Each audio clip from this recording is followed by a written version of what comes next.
दोस्तों आज हम बात करेंगे फाइनल अकाउंट्स लेके। ये फाइनल अकाउंट्स का एक वन शॉट रिविजनरी वीडियो होगा जहाँ पे हम बेसिक से चालू करेंगे और मैक्सिमम पॉइंट्स को कवर अप करने का प्रयास करेंगे। इस वीडियो को एंड तक जरूर देखना। मेरे दोस्त, एग्जाम में जो फाइनल अकाउंट्स का क्वेश्चन आएगा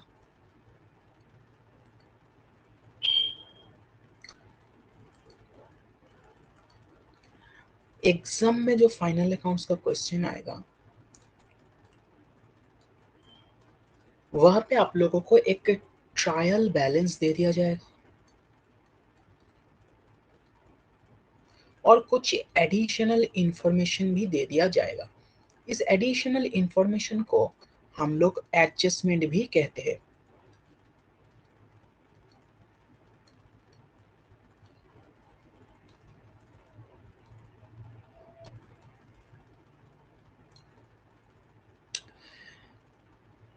और क्वेश्चन आपको बोलेगा कि फाइनल अकाउंट्स बना के दिखाओ ये ट्रायल बैलेंस और एडिशनल इंफॉर्मेशन से। फाइनल अकाउंट्स बना के दिखाने का मतलब है आपको तीन चीज बना के दिखाना पड़ेगा। एक है trading account, number two is PL account and number three is balance sheet. Final accounts का मतलब ये तीन होता है। तो आपको ट्रायल बैलेंस और एडिशनल इंफॉर्मेशन से ट्रेडिंग पीएल बैलेंस शीट बना के दिखाना पड़ेगा। सबसे पहले एक बात हमेशा याद रखना, ट्रायल बैलेंस में जो भी आइटम है उसको हम एक जगह पे पोस्ट करेंगे, या तो ट्रेडिंग में, या तो पीएल में, या तो बैलेंस शीट में।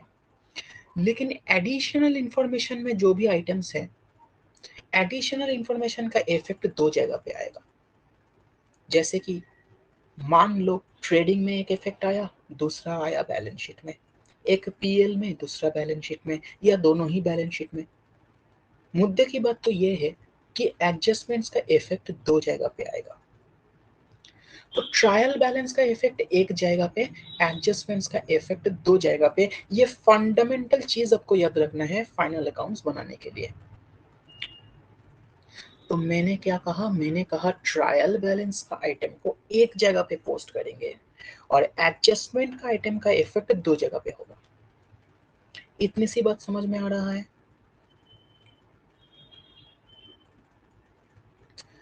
अब सबसे पहले आपको ट्रायल बैलेंस का आइटम को पोस्ट करना होगा। तो आपको ये पता होना चाहिए कि ट्रायल बैलेंस का कौन सा आइटम कहाँ पे आता है। और इसके लिए आपको ट्रेडिंग अकाउंट, पीएल अकाउंट और बैलेंस शीट के बारे में थोड़ा सा जानकारी होना जरूरी है।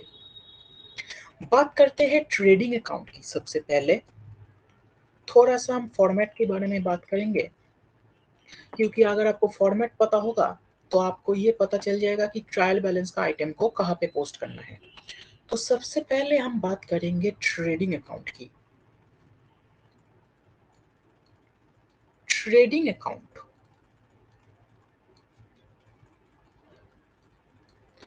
ट्रेडिंग अकाउंट का क्रेडिट साइड में दो चीज आता है, एक सेल्स और दूसरा क्लोजिंग स्टॉक।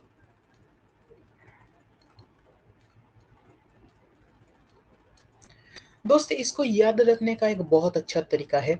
एक कोड वर्ड याद रखना, Saani is cute. Saani is cute. S for sales, cute का सी फॉर क्लोजिंग स्टॉक। हाँ जी, मैं वही सानी की बात कर रहा हूँ जो आप सोच रहे हो।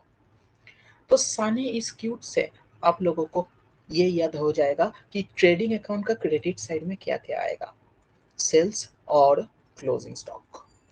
अब सवाल ये है कि ट्रेडिंग अकाउंट का डेबिट साइड में क्या आएगा।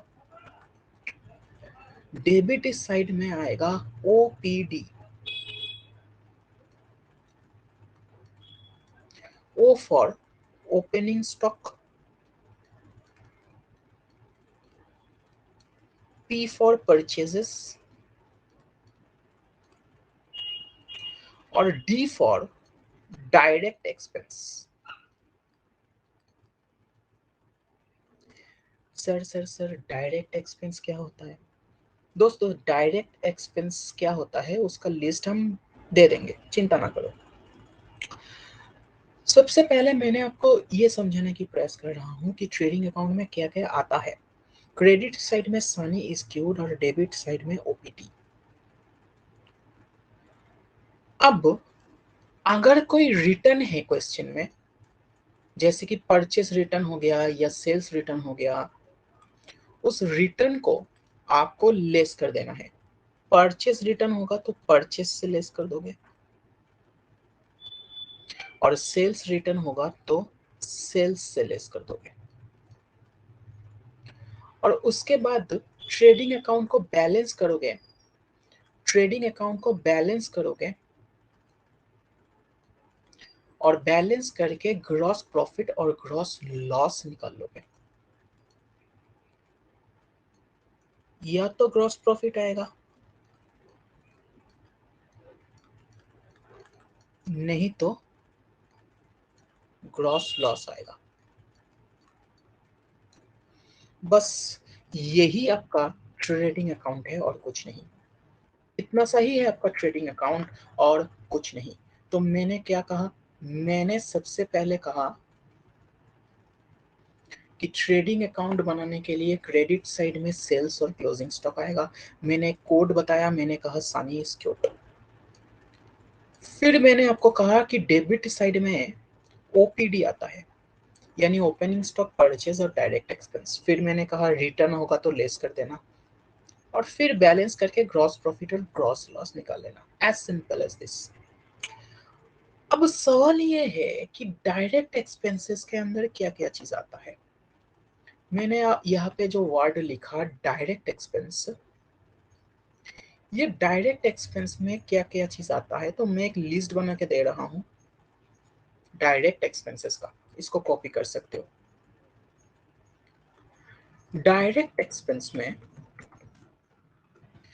दोस्तों सारे के सारे फैक्टरी रिलेटेड एक्सपेंसेस आता है। यानी जो एक्सपेंसेस आप फैक्ट्री में कर रहे हो, ऑफिस एक्सपेंसेस, शोरूम एक्सपेंसेस, ये सब नहीं आता ना। फैक्ट्री जहाँ पे प्रोडक्शन होता है, वो फैक्ट्री में किया गया एक्सपेंसेस डायरेक्ट एक्सपेंस के अंदर आता है। जैसे कि वेजेस,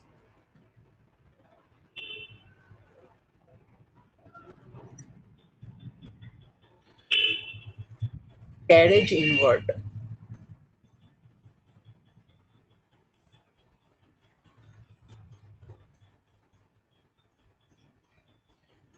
अगर क्वेश्चन सिंपली कैरेज दे देगा तो भी वो कैरेज इनवर्ट ही माना जाएगा और ट्रेडिंग में आएगा। पावर, फ्यूल, लाइटिंग, ये सब मशीन चलाने के लिए लगता है, पावर फ्यूल ये सब। इंपोर्ट ड्यूटी,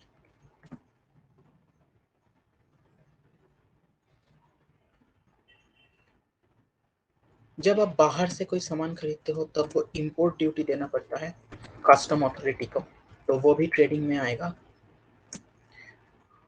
और कभी कभी क्वेश्चन में ऑक्ट्रॉय ड्यूटी भी दे देते हैं। ऑक्ट्रॉय ड्यूटी वो भी ट्रेडिंग का आइटम है।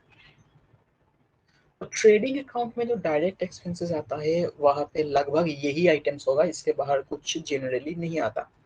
तो मैंने डायरेक्ट एक्सपेंस का एक लिस्ट बनाने का प्रयास किया, जहाँ पे मैंने लगभग सारे आइटम्स को ही बता दिया। एक बात याद रखना, एक आइटम होता है ट्रेड एक्सपेंस बोल के। ट्रेड एक्सपेंस,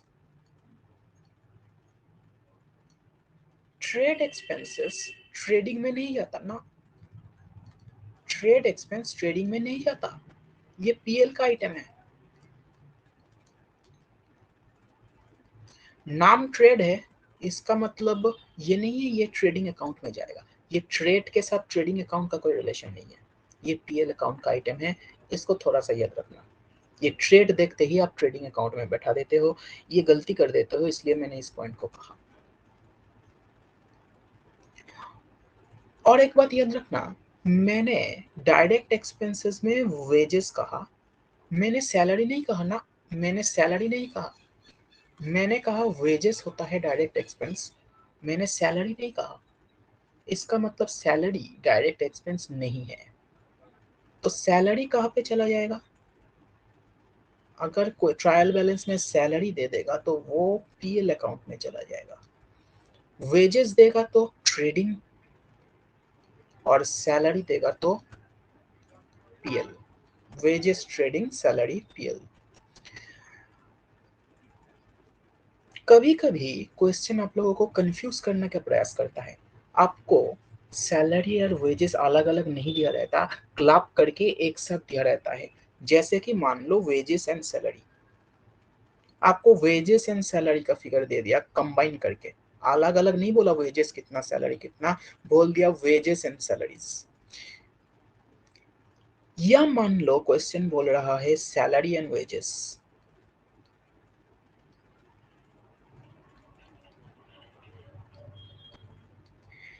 ऐसे हालात में याद रखना आपको ये देखना पड़ेगा कि पहले कौन सा लिखा हुआ है। अगर पहले वेजेस लिखा है तो इसको ट्रेडिंग में भेज दो, और अगर पहले सैलरी लिखा हुआ है तो इसको पीएल में भेज दो। पहले जो आइटम लिखा हुआ है उसकी बेसिस में पोस्टिंग होगा। पहले सैलरी लिखा हुआ है तो सैलरी पीएल में जाता है, सैलरी एंड वेजेस को पूरा ही पीएल में दिखा दो। तो अगर क्लब करके कंबाइन करके दे दिया है तो पहला आइटम की मेरिट पे हम उसका पोस्टिंग करेंगे। तो ये चीज लेके भी थोड़ा सा कंफ्यूजन आता है, मैंने इसको भी क्लियर करने का प्रयास किया। तो मैं उम्मीद करता हूँ कि ट्रेडिंग अकाउंट का एक बेसिक आइडिया आपको लग गया। ये तो रिविजनरी वीडियो है, आपको तो पहले से ही पता था सब कुछ, तो मेरे को लगता है कि एक बार रिवीजन हो गया कि ट्रेडिंग अकाउंट में क्या क्या आएगा क्या नहीं आएगा। अब हम बात करेंगे प्रॉफिट एंड लॉस अकाउंट लेके।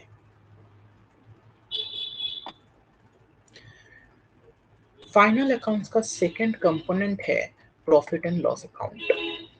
अभी हम बात करने जा रहे हैं प्रॉफिट एंड लॉस अकाउंट लेके, जिसको हम लोग प्यार से बोलते हैं पीएल अकाउंट।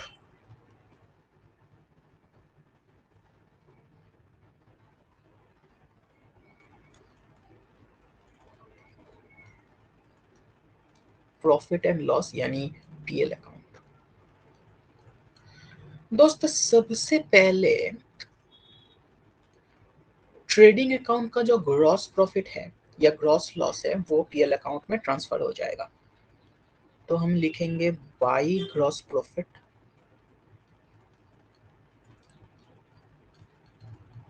या टू ग्रॉस लॉस।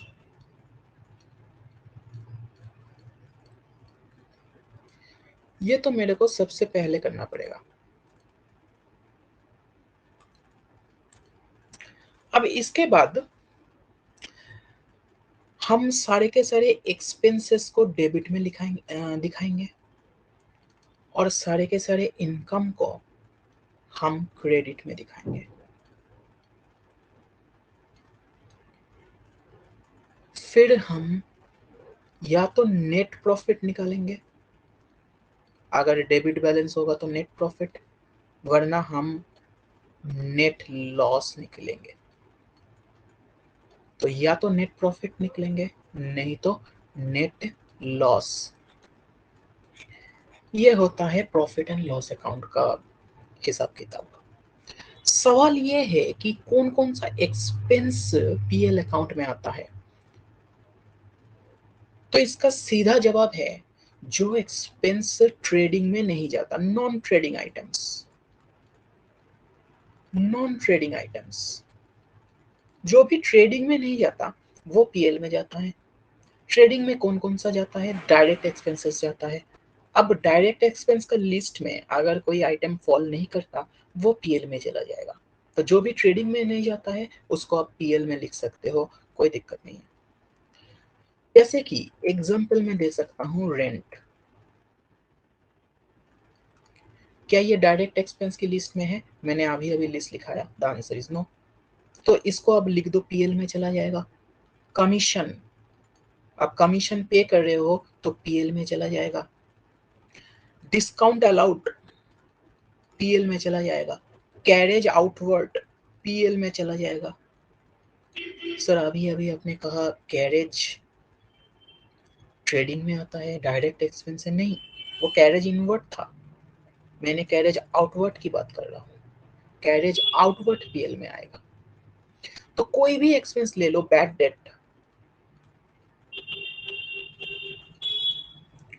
अब कोई भी एक्सपेंस ले लो जो डायरेक्ट एक्सपेंस नहीं है, वो पीएल अकाउंट में आ जाएगा। तो ये लिस्ट बहुत लंबा है, तो आपको ये याद रखना है कि जो डायरेक्ट एक्सपेंस की लिस्ट में नहीं आता वो पीएल में आ जाएगा। और भी एग्जांपल दे देते हैं दो चार। Export duty, municipal taxes, trade expenses, नाम है ट्रेड एक्सपेंसेस लेकिन ये आएगा पीएल में।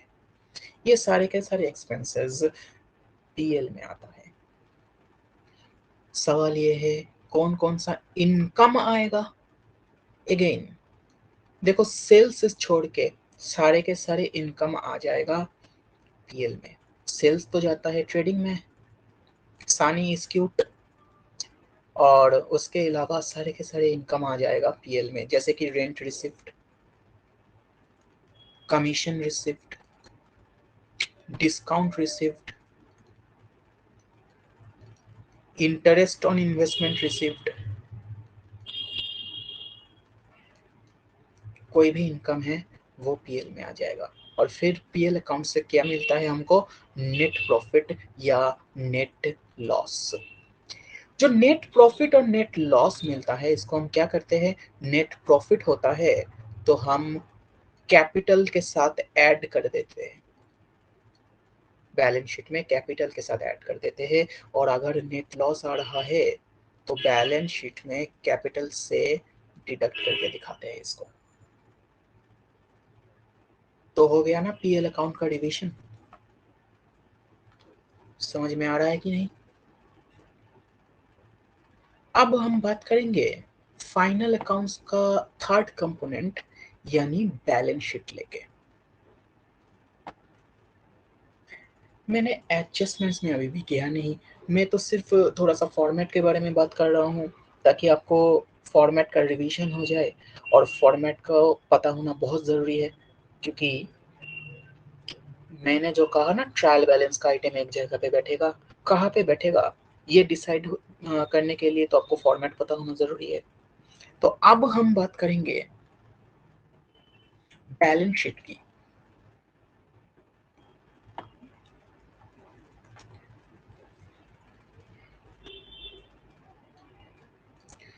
दोस्त बैलेंस शीट को हम दो साइड में डिवाइड करेंगे। मेरा लेफ्ट साइड में हम लायबिलिटीज के बारे में लिखेंगे, और मेरा राइट साइड में हम एसेट्स के बारे में लिखेंगे।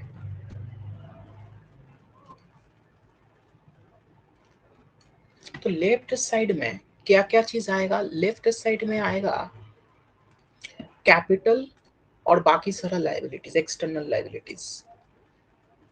लेफ्ट साइड में आएगा कैपिटल और बाकी सारे के सारे लायबिलिटीज,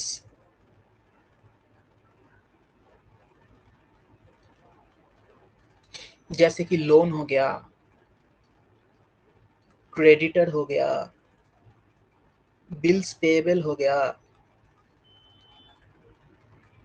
ये सब। और एसेट साइड में मेरा सारे के सारे एसेट्स आएगा। अब कभी कभी हम लोगों को स्कूल में ये कहा जाता है कि मार्शलिंग करके दिखाओ। क्या कहा जाता है, मार्शलिंग करके दिखाओ। मार्शलिंग, मार्शलिंग का मतलब है एसेट और एसेट को एक पर्टिकुलर ऑर्डर में दिखाना। पहले फिक्स्ड एसेट को दिखाना और फिर करंट एसेट को दिखाना।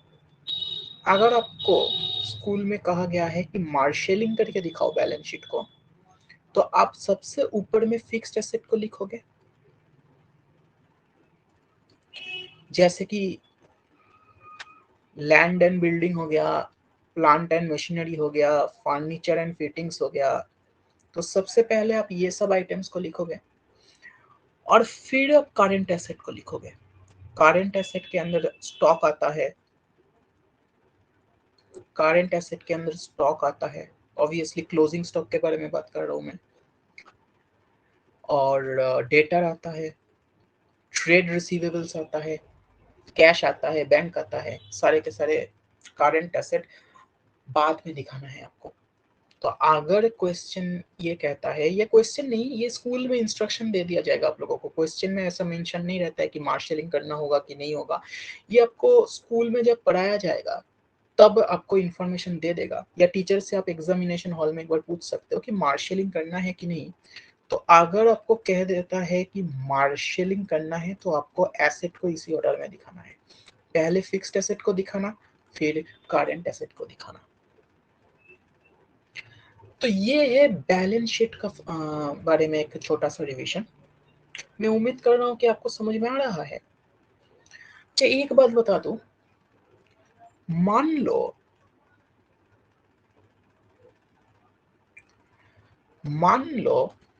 ट्रायल बैलेंस में ड्राइंग्स दिया हुआ है, तो उसको कैसे ट्रीट करोगे? उसको कैपिटल से लेस कर दोगे। अच्छा, अगर ट्रायल बैलेंस में इनकम टैक्स दे दिया तो वो भी ड्राइंग्स है, उसको भी कैपिटल से ही लेस करना पड़ेगा। Income tax is also drawings, तो आपको कैपिटल से उसको भी लेस करना पड़ेगा।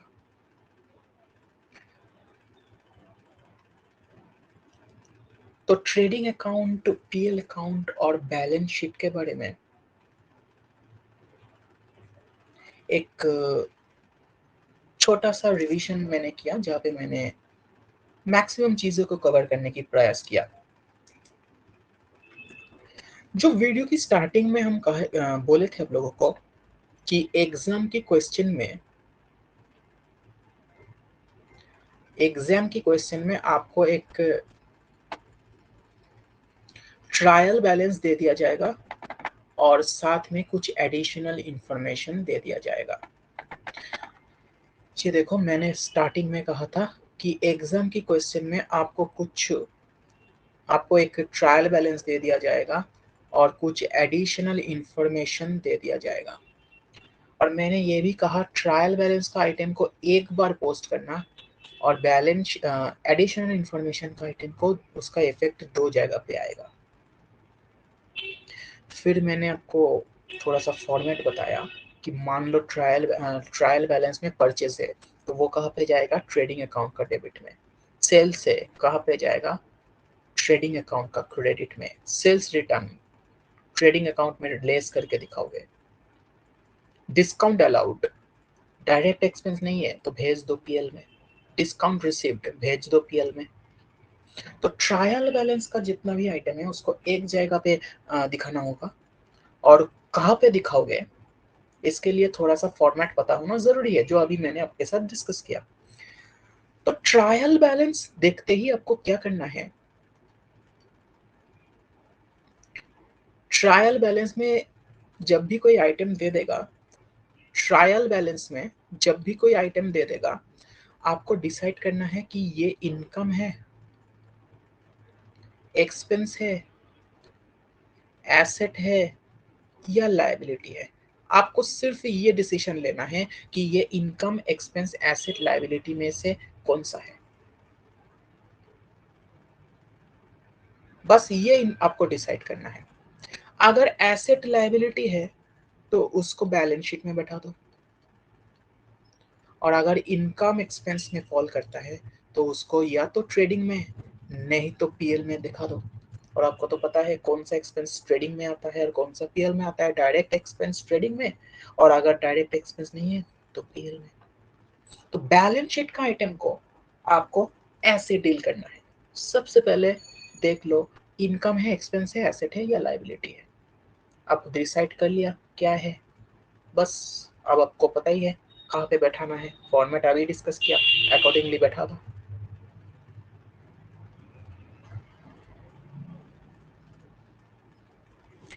अब हम बात करेंगे एडजस्टमेंट्स को लेके, जो कि सबसे इंपॉर्टेंट चीज है। सबसे ज्यादा कंफ्यूजन एडजस्टमेंट में आता है, तो हम कुछ बहुत इंपॉर्टेंट एडजस्टमेंट को लेके बात करेंगे।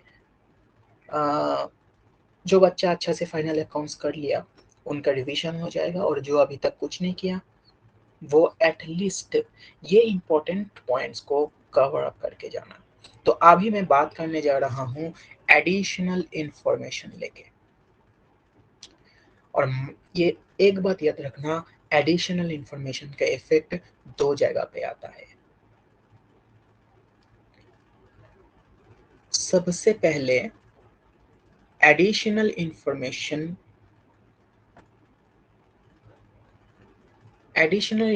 में सबसे पहले हम बात करेंगे क्लोजिंग स्टॉक के बारे में।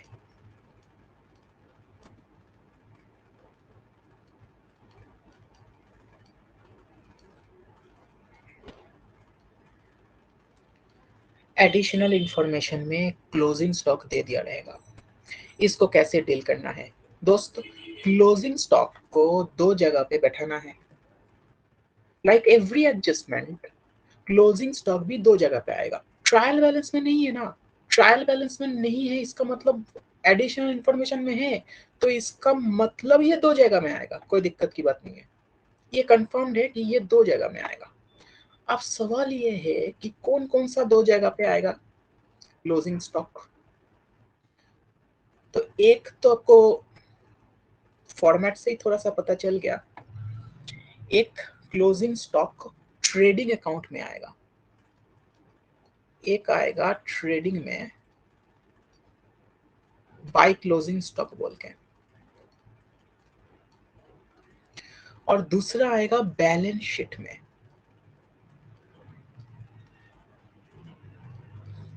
स्टॉक बोल के।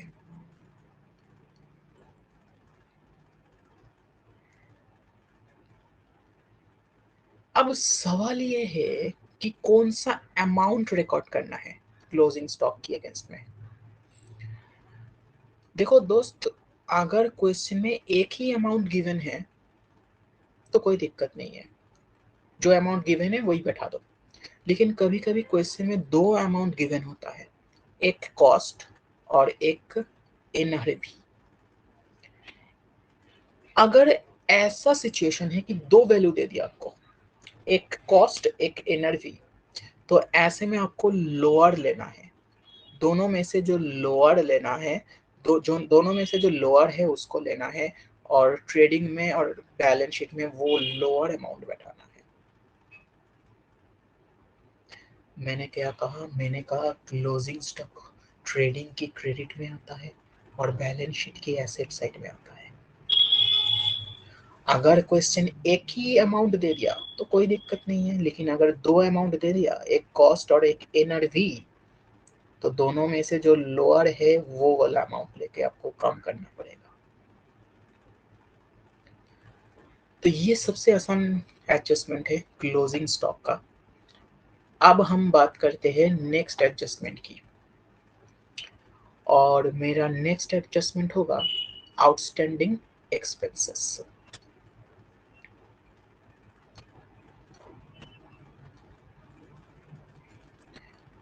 आउटस्टैंडिंग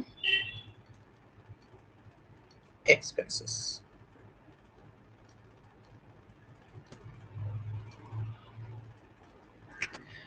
दोस्त, आउटस्टैंडिंग एक्सपेंसेस वो एक्सपेंसेस होता है जो ड्यू तो हो गया लेकिन अभी भी पेमेंट नहीं किया।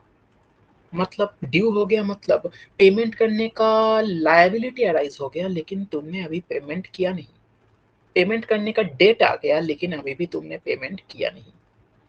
तो outstanding expenses again additional information में आउटस्टैंडिंग एक्सपेंस है, तो दो जगह पे जाएगा इसका इफेक्ट।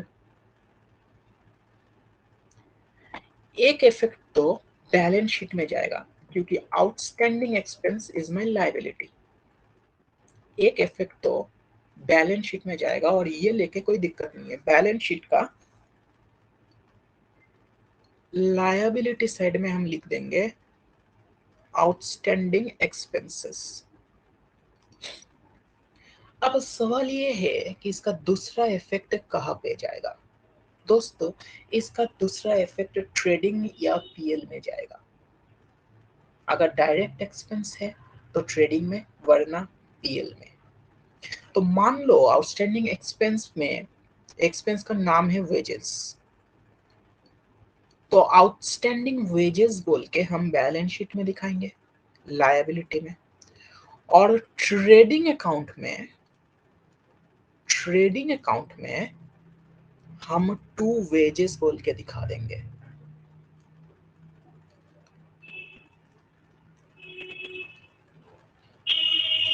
यही मान लो अगर एक्सपेंस का नाम होता salary,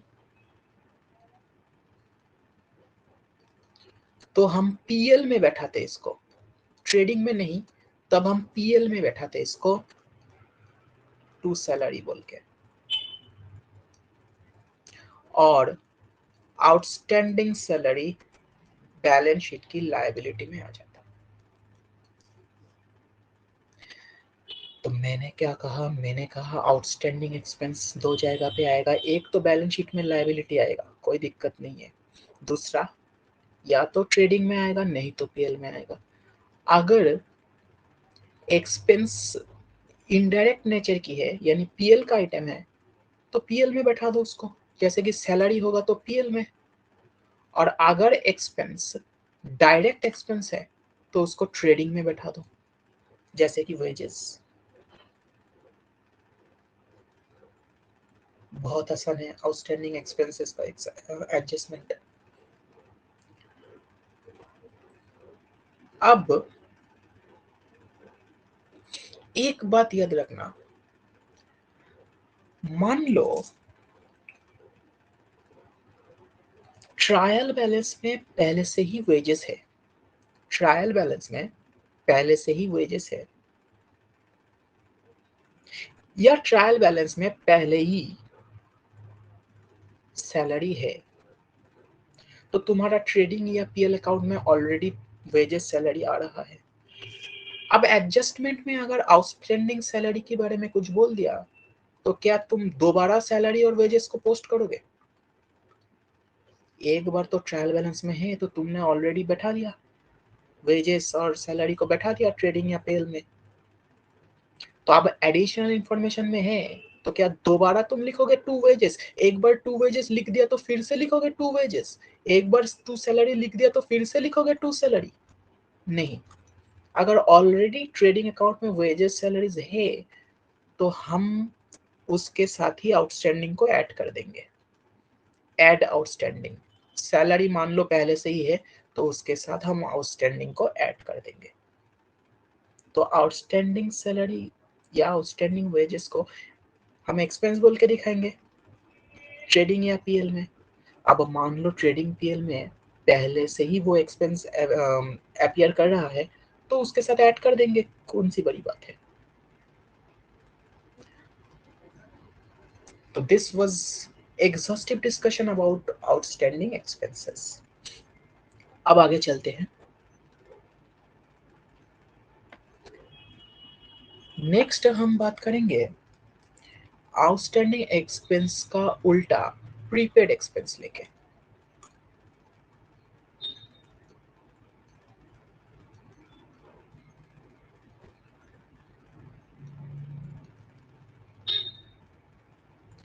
for example prepaid salary या प्रीपेड रेंट, जो भी हो, एडजस्टमेंट तो सेम ही होगा। दोस्त, प्रीपेड एक्सपेंस आउटस्टैंडिंग एक्सपेंस के ऑपोजिट है, यानी वहां पे हम आउटस्टैंडिंग की केस में हम लायबिलिटी में दिखाए थे, अब प्रीपेड एक्सपेंस को हम एसेट में दिखाएंगे, एकदम उल्टा है। यहाँ पे हम एसेट में दिखाएंगे प्रीपेड सैलरी को।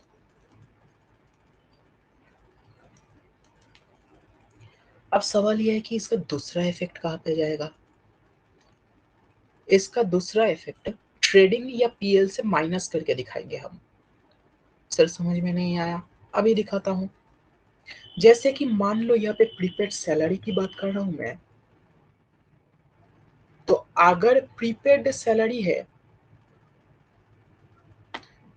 ऐसे सिचुएशन में ट्रायल बैलेंस में ऑलरेडी सैलरी अपीयर करेगा। तो ट्रायल बैलेंस में जो सैलरी है वो तुम पीएल अकाउंट में ऑलरेडी भेज दिया टू सैलरी बोल के। देखो प्रीपेड सैलरी की जब भी एडजस्टमेंट देगा ना, तो ऑलरेडी ट्रायल बैलेंस में कुछ सैलरी एग्जिस्ट करेगा जिसको तुम पीएल की डेबिट में भेज दिया। अब यहां से तुमको प्रीपेड को माइनस करना पड़ेगा, यहाँ पे प्रीपेड को, यहाँ से प्रीपेड को माइनस करना पड़ेगा। तो मैंने पीएल से माइनस किया और एसेट में बैठाया। सर अगर सैलरी है ही नहीं ट्रायल बैलेंस में, अगर ट्रायल बैलेंस में है तो माइनस करेंगे, लेकिन है ही नहीं, नहीं ऐसा सिचुएशन नहीं आएगा। प्रीपेड की केस में ऐसा सिचुएशन नहीं आएगा। यही मान लो अगर वेजेस होता तो पीएल की बदले में ट्रेडिंग में हम वेजेस के साथ ऐड कर देते, सॉरी वेजेस से लेस कर देते और एसेट में बैठा देते प्रीपेड वेजेस।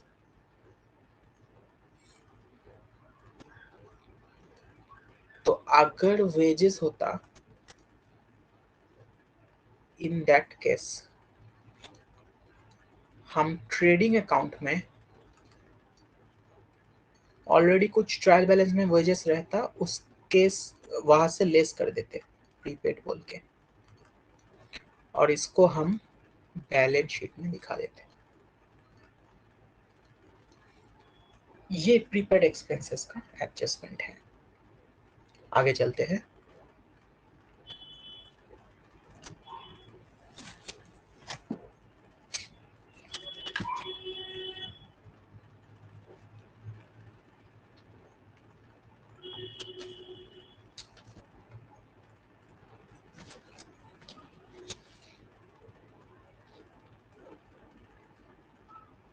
पॉइंट नंबर 4 में हम बात करेंगे एक्रूड इनकम लेके। पॉइंट नंबर 4 में हम बात करेंगे एक्रूड इनकम लेके।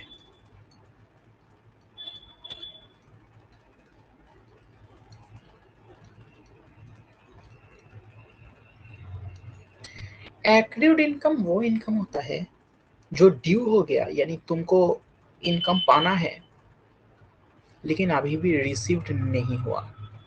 ड्यू मतलब तुम्हारे पास वो इनकम मिलने का राइट आ गया बट नॉट येट रिसीव्ड।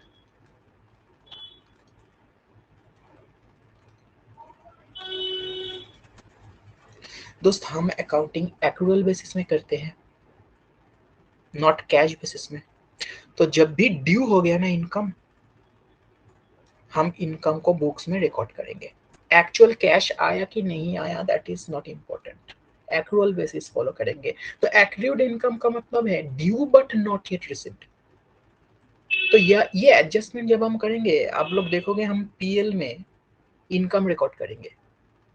आपका मन में कंफ्यूजन आ सकता है, सर अभी आपने कहा नॉट येट रिसीव्ड लेकिन पीएल में इनकम क्यों रिकॉर्ड कर रहे हो? क्योंकि एक्रूअल बेसिस है ना। इनकम हो या एक्सपेंस हो, actual payment is not necessary. Due हो गया ना तो उसको इनकम या एक्सपेंस दिखाना पड़ेगा। इसलिए तो आउटस्टैंडिंग एक्सपेंसेस की केस में, आउटस्टैंडिंग एक्सपेंस क्या है? जो जिसका पेमेंट अभी भी हुआ नहीं लेकिन फिर भी मैंने पीएल में या ट्रेडिंग में एक्सपेंस दिखाया, that is due to accrual concept. Due हो जाने पर मुझे इनकम या एक्सपेंस बुक करना पड़ेगा। तो जैसे मैंने आउटस्टैंडिंग एक्सपेंस में किया, सिमिलरली हम एक्टिव इनकम में भी वही करेंगे, इनकम बुक कर देंगे, हालांकि वो पैसा अभी भी रिसीव नहीं हुआ।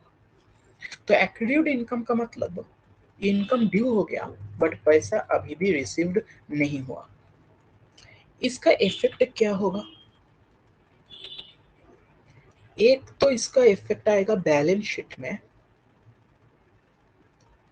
एक तो इसका इफेक्ट आएगा बैलेंस शीट में। बैलेंस शीट में हम एक्रूड इनकम को एसेट में दिखाएंगे और इसका दूसरा इफेक्ट जाएगा प्रॉफिट एंड लॉस अकाउंट में, क्योंकि सेल्स छोड़ के सारे इनकम ही तो पीएल अकाउंट में जाता है, तो सेल तो कभी एक्टिव हो नहीं सकता। एक्टिव इनकम मतलब हम अदर इनकम्स के बारे में बात कर रहे हैं, तो ये आइटम पीएल में जाएगा। पीएल में हम बाय इनकम बोल के इसको दिखा देंगे। पीएल में हम बाय इनकम बोल के इसको दिखा देंगे। जैसे कि मान लो क्वेश्चन बोल रहा है एक्रूड रेंट, तो हम बैलेंस शीट में लिखेंगे एक्रूड रेंट और इनकम में लिख देंगे बाय रेंट रिसिप्ट। तो मैंने पीएल में इनकम बुक कर दिया और एसेट साइड में एसेट दिखा दिया, क्योंकि ये पैसा अभी भी रिसीव नहीं हुआ। सिमिलरली मान लेते हैं कि पहले से ही कुछ रेंट अपीयर कर रहा है, यहाँ पे पहले से ही कुछ रेंट रिसीव है पीएल में। तो जो आउटस्टैंडिंग एक्सपेंस के बारे में बोले थे, सिमिलर यही पे यहाँ पे वही बोलेंगे कि पहले से कुछ आ रहा है तो वापस से बाय रेंट रिसीव लिखने का दरकार नहीं है, इसके साथ ऐड कर दो, एक्रूड को इसके साथ ऐड कर दो। ब्रैकेट मत देना, पॉजिटिव फिगर है, ब्रैकेट हम लेस के टाइम पे देते हैं। तो पहले से कुछ रेंट आ रहा है तो उसके साथ ऐड कर दो और एसेट में लिख दो। तो एक्रूड इनकम के केस में एक तो एसेट में जाएगा, दूसरा पीएल की क्रेडिट में जाएगा। और पीएल की क्रेडिट में अगर पहले से वो इनकम है तो उसके साथ ऐड कर दो, और अगर पहले से नहीं है तो नया आइटम बैठा दो।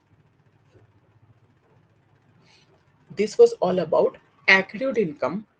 और अब हम बात करेंगे इसका opposite, that is income received in advance लेके। और ये होगा हमारा पॉइंट नंबर 5।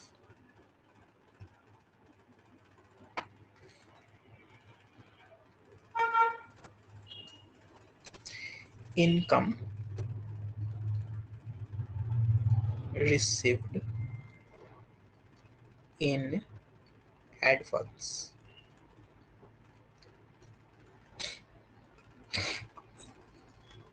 एडवांस में पैसा मिल रहा है तो ये क्या है, ये एक तरह का लायबिलिटी है।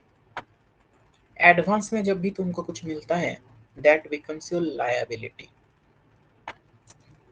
तो अगर इनकम एडवांस में मिल रहा है तो एडवांस इनकम आपको लायबिलिटी में दिखाना पड़ेगा, बैलेंस शीट का लायबिलिटी में दिखाना पड़ेगा। और इसका सेकंड इफेक्ट क्या पे कहाँ पे आएगा? इसका सेकंड इफेक्ट होगा पीएल अकाउंट में इनकम में से लेस करके दिखाएंगे। पीएल अकाउंट में ऑलरेडी कुछ इनकम आ रहा होगा,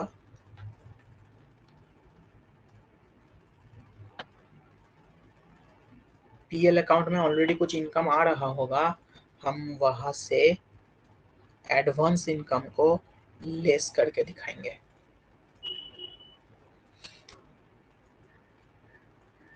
तो जैसे कि मान लो अगर एडवांस रेंट है तो एडवांस रेंट हम बैलेंस शीट में लायबिलिटी में बैठा देंगे, और पीएल में पहले से रेंट कुछ ना कुछ दिया रहेगा, वहां से हम एडवांस को लेस कर देंगे। ये होगा एडवांस इनकम की treatment.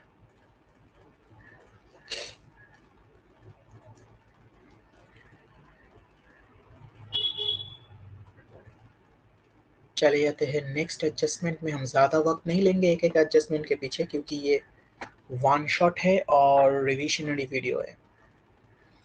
Coming to adjustment number 6।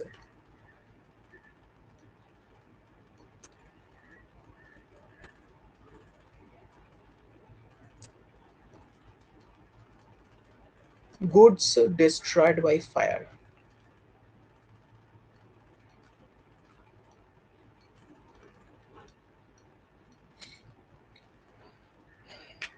Goods destroyed by fire बहुत इंपॉर्टेंट एडजस्टमेंट है, बहुत कॉमन एडजस्टमेंट भी है। तो देखते हैं इसको हम कैसे डील करेंगे।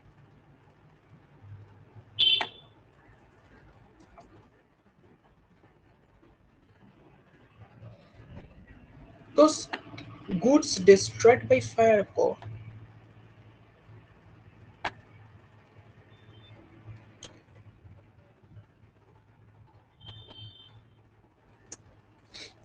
Just a minute.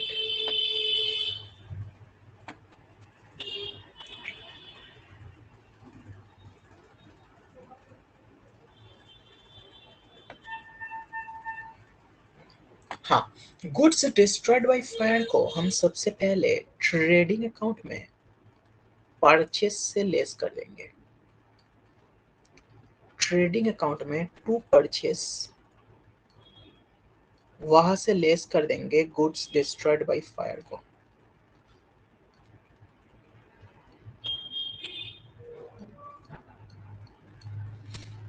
और इसका सेकेंड इफेक्ट कहाँ पे जाएगा? इसका सेकेंड इफेक्ट जाएगा प्रॉफिट एंड लॉस अकाउंट में। इसका सेकेंड इफेक्ट जाएगा प्रॉफिट एंड लॉस अकाउंट में, और प्रॉफिट एंड लॉस अकाउंट में हम लिख देंगे टू लॉस बाय फायर।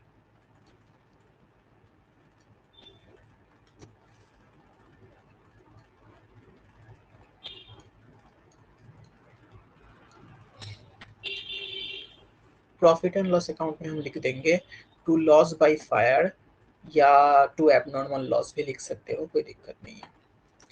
तो इसका एक इफेक्ट तो चला गया ट्रेडिंग में, और दूसरा इफेक्ट आएगा प्रॉफिट एंड लॉस अकाउंट में टू एबनॉर्मल लॉस। ये प्रॉफिट एंड लॉस अकाउंट है।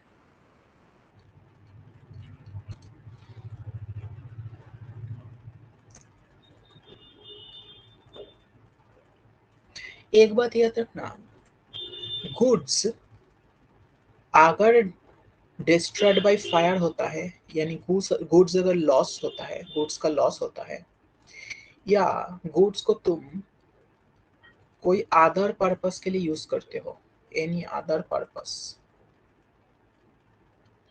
ऐसे केस में हमेशा गुड्स परचेस से लेस होगा। और एक केस है गुड्स को विड्रॉ कर रहा है अगर प्रोप्राइटर, तो भी परचेस से लेस होगा।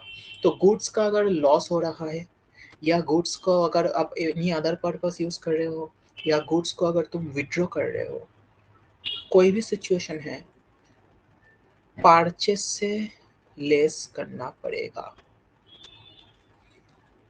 ये हमेशा याद रखना। तीन केस के बारे में मैंने कहा, गुड्स डिस्ट्रॉयड या गुड्स का लॉस हो रहा है, goods use for any other purpose, जैसे कि चैरिटी में तुम गुड्स दे रहे हो, फिर तुम कोई एडवर्टाइजमेंट पर्पस दे रहे हो, सैंपल बांट रहे हो, या तुम विड्रॉ कर रहे हो। ये तीन ही केस में परचेस से तो लेस होगा ही। अब सवाल ये है, ये तीन ही केस में, in all the three cases purchase से लेस होगा। अब अगर लॉस की केस है तो टू एबनॉर्मल लॉस बोल के यहाँ पे आ जाएगा पीएल में। मान लो एनी गुड्स को कोई अदर पर्पस में यूज किया, जैसे कि सैंपल या एडवर्टाइजमेंट, तो टू एडवर्टाइजमेंट बोल के आ जाएगा। सैंपल देने को भी हम एडवर्टाइजमेंट ही कहते हैं।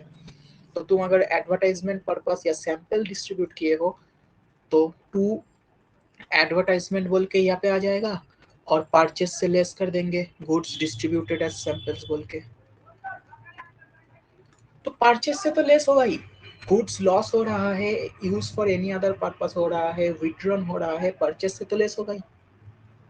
सेकेंड इफेक्ट कहाँ पे आएगा? एबनॉर्मल लॉस की केस में पीएल की डेबिट में आ जाएगा टू एबनॉर्मल लॉस। कोई एडवर्टाइजमेंट पर्पस यूज कर रहे हो या सैंपल दे रहे हो, पीएल की डेबिट में टू एडवर्टाइजमेंट। और अगर विड्रॉ हो रहा है तो इसका सेकेंड इफेक्ट चला जाएगा बैलेंस शीट में, कैपिटल से हम लेस कर देंगे गुड्स विड्रॉन को। तो विड्रॉ की केस में एक इफेक्ट तो परचेस से लेस होगा ही, और सेकंड इफेक्ट हो जाएगा बैलेंस शीट की कैपिटल में।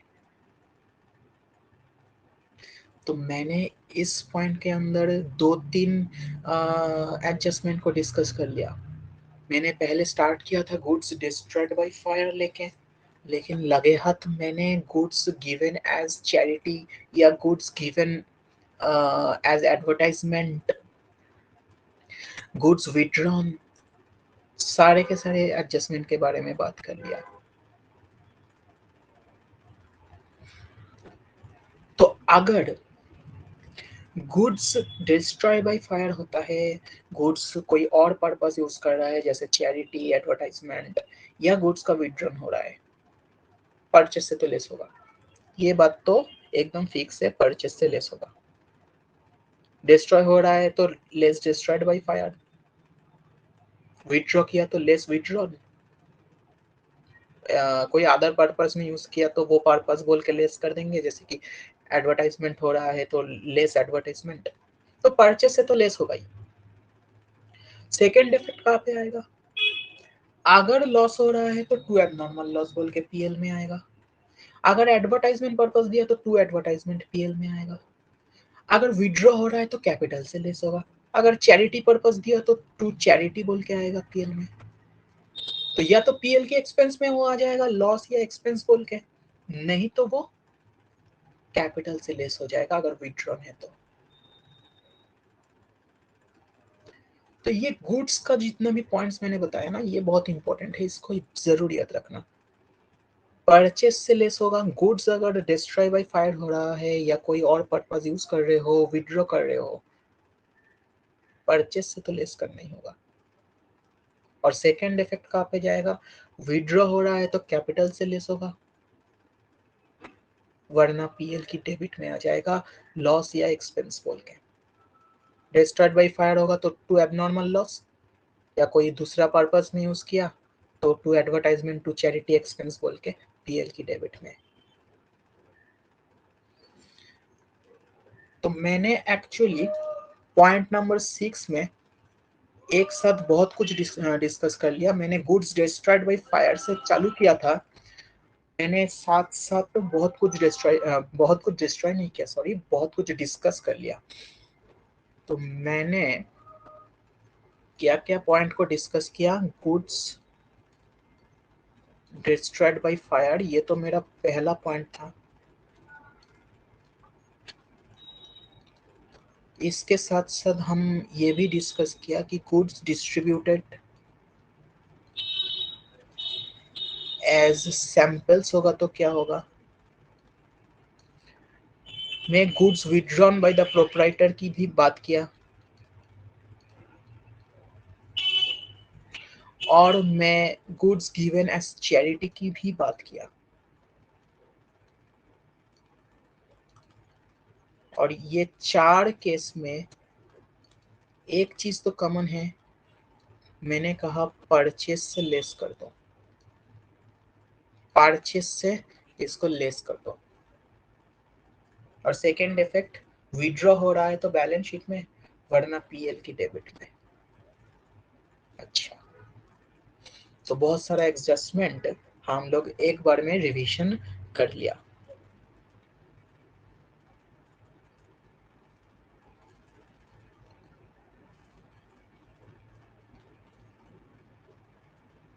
अब चलते हैं पॉइंट नंबर 7 में। एक्चुअली पॉइंट नंबर 6 के अंदर बहुत कुछ आ गया, इफेक्टिवली तो ये पॉइंट नंबर 7 नहीं, क्योंकि 6 के साथ ही हम और भी 4 एडजस्टमेंट डिस्कस किया, बट एनीवे हम वही नंबरिंग को कंटिन्यू कर रहे हैं। Adjustment number 7, depreciation. बहुत ही कॉमन एडजस्टमेंट है दोस्तों, डेप्रिसिएशन। मेरे दोस्त, अगर एडजस्टमेंट में डेप्रिसिएशन है तो आपको एक तो यहाँ पे इसको पीएल में दिखाना पड़ेगा, एक तो इसको पीएल में दिखाना पड़ेगा, और दूसरा इसको एसेट से माइनस करके दिखाना पड़ेगा। मैं अभी करके दिखाता हूँ आपको।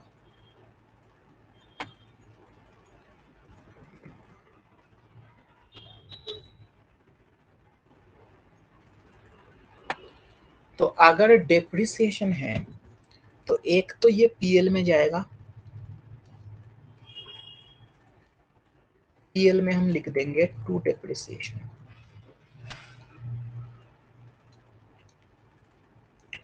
और इसका सेकंड इफेक्ट कहाँ पे आएगा, बैलेंस शीट की एसेट इस साइड में। इसका सेकंड इफेक्ट आएगा बैलेंस शीट की एसेट इस साइड में। हम एसेट से लेस करके दिखाएंगे, फिक्स्ड एसेट से लेस करके दिखाएंगे, फिक्स्ड एसेट से लेस करके दिखाएंगे डेप्रिसिएशन। तो डेप्रिसिएशन बहुत ही कॉमन एडजस्टमेंट है और बहुत ही आसान है, डेप्रिसिएशन लेके उतना भी डाउट भी नहीं होता। एक पीएल में बैठा दो, दूसरा एसेट से लेस कर दो। अच्छा,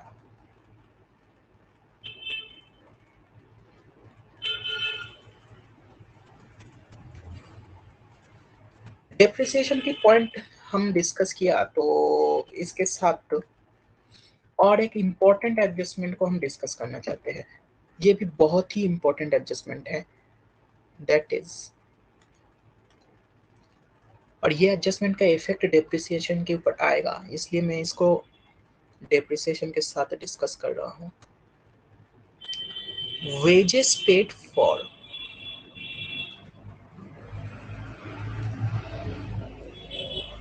इंस्टॉलेशन ऑफ एसेट, मान लो installation of machinery,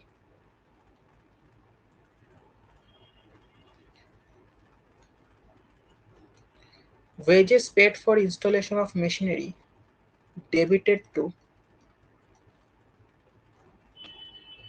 wages account। अब दोस्त, आप सबको पता है, अगर मशीन की इंस्टॉलेशन के लिए कोई वेज पे कर रहे हो तो वो वेजेस के अंदर नहीं जाएगा, वो मशीनरी के साथ ऐड होगा। तो अगर आपने ये गलती कर दिया, उसको वेजेस के साथ दिखा दिया, तो सबसे पहले इसको वेजेस से हटाना पड़ेगा। तो वेजेस से हटाओगे, इसका मतलब ट्रेडिंग अकाउंट में जाना पड़ेगा आपको, और ट्रेडिंग अकाउंट में जो आप टू वेजेस बोल के लिखे हो, वहां से इंस्टॉलेशन चार्जेस को लेस कर दो, क्योंकि ये चीज, ये इंस्टॉलेशन की जो चार्जेस है ये वेजेस में आना ही नहीं चाहिए, लेकिन तुमने वेजेस के अंदर दिखा दिया, तो इससे पहले इसको हटाओ वेजेस से। तो ट्रेडिंग में जो वेजेस है उससे मैं लेस कर दिया। इसका दूसरा इफेक्ट क्या होगा, इसका दूसरा इफेक्ट होगा मशीन में इसको ऐड कर दो, मशीन में इसको ऐड कर दो। और एक बात याद रखना, ऐड करने के बाद जो फाइनल फिगर आया ना, ये वाला डेप्रिसिएशन इसके ऊपर चार्ज होगा। अगर 10% डेप्रिसिएशन आप कैलकुलेट कर रहे हो, तो ये वाला ऐड करके जो आ रहा है ना, मशीन का ट्रायल बैलेंस की फिगर प्लस इंस्टॉलेशन ऐड करके जो आ रहा है, उसके ऊपर 10% लगेगा। This is a very important adjustment, इसको जरूर याद रखना।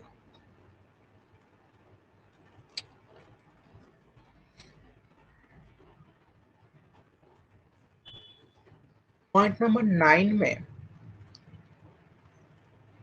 हम बात करेंगे प्रोविजन फॉर डाउटफुल डेट की, और मैं आपको रिकमेंड करूंगा कि प्रोविजन फॉर डाउटफुल डेट के बारे में मेरा एक अलग वीडियो है, उसको रेफर करो। ये बहुत इंपॉर्टेंट चीज है भाई, इसको छोड़ के मत जाना, पीटीडी को छोड़ के मत जाना। तो इसको मैं वन शॉट के अंदर नहीं डिस्कस कर रहा हूँ, क्योंकि इसके ऊपर अलग से एक वीडियो है, 30 मिनट्स का वीडियो है। तो ये 30 मिनट्स आपको जरूर स्पेंड करना चाहिए, ये पीटीडी का डिस्कशन आपको जरूर एक बार देख लेना चाहिए। तो मैं पीडीडी को लेके यहाँ पे कुछ नहीं बोल रहा हूँ, लिस्ट चैनल में जाओ और पीडीडी का ऊपर एक अलग से वीडियो है, उसको जरूर एक बार देख लेना। Last point is contingent liability. कभी कभी एसेट, कभी कभी एडिशनल इंफॉर्मेशन में कंटिंजेंट लायबिलिटी के बारे में कुछ बोल देता है कि इतना कंटिंजेंट लायबिलिटी है मेरे पास, there is a contingent liability of ₹10,000। ऐसे याद रखना, कंटिंजेंट लायबिलिटी का कोई इफेक्ट नहीं होता है। मैंने अभी तक बोल के आ रहा हूं कि एडजस्टमेंट का 2 इफेक्ट, बट ये एडजस्टमेंट का कोई इफेक्ट नहीं आता ना, नो इफेक्ट, एक्सेप्शन है, इसका कोई इफेक्ट नहीं आता। ना तो ये ट्रेडिंग में आता है, ना तो ये पीएल में आता है, ना तो ये बैलेंस शीट में आता है, कहीं पर नहीं आता। तो आपको सिंपली क्वेश्चन की एंड में जाके एक नोट दे देना पड़ेगा और नोट में आपको लिख देना पड़ेगा कि इतना का कंटिंजेंट लायबिलिटी है। देखो इसका कोई इफेक्ट तो नहीं आएगा, आप क्वेश्चन में दिया है तो कुछ तो करना पड़ेगा, आप बैलेंस शीट के नीचे एक नोट दे देना। तो कंटिंजेंट लायबिलिटी या कंटिंजेंट एसेट कुछ भी हो, इसका कोई इफेक्ट नहीं होता, आपको एक नोट दे देना पड़ेगा बैलेंस शीट के नीचे।